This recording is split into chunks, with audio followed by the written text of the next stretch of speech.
Hi, I am Joe, an artificially generated news source, and here's a list of this week's most important news. Let's start with Meta, which received a fine for privacy violations. Again, the Norwegian Data Protection Authority ordered Mark Zuckerberg's company to pay $100,000 daily unless Meta agreed to stop harvesting people's data for behavioral advertising. Meta's whole business model rests on collecting your data and then using it to show you the most effective ads. Earlier this month, the European Union's court ruled that such a practice is no longer allowed.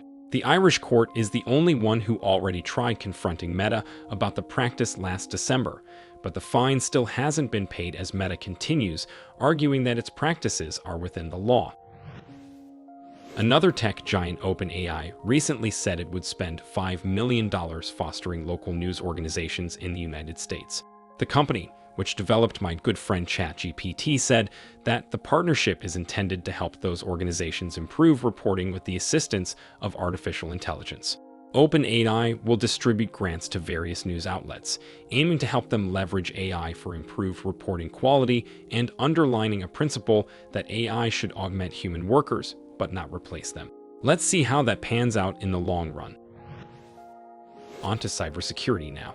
The management of Le Mans Endurance, one of the most prestigious racing events in the world, has leaked the personal documents of hundreds of elite race drivers. Researchers at Cybernews found a misconfigured cloud storage where the passports, ID, and driver's licenses of everybody who participated in Le Mans were stored. The data was freely accessible on the internet, and after our team contacted the company, the access was finally closed. However, the sensitive data of thousands of racing celebrities has been accessible online for possibly a long time, and we will never know if it wasn't accessed by somebody with crueler intentions.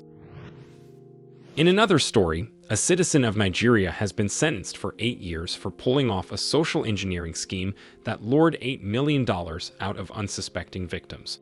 He has been sending emails with phishing links and then convincing his victims to transfer money into puppet bank accounts.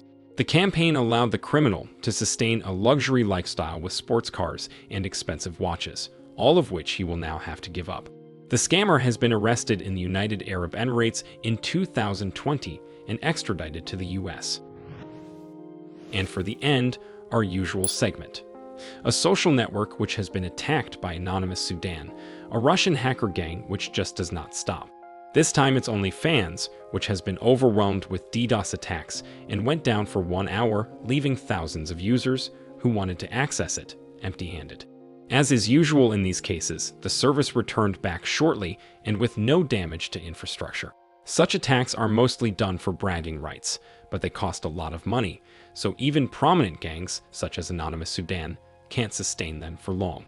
And that's it for today. If you missed my recap of last weekend's news, check it out, and I will see you in the next one.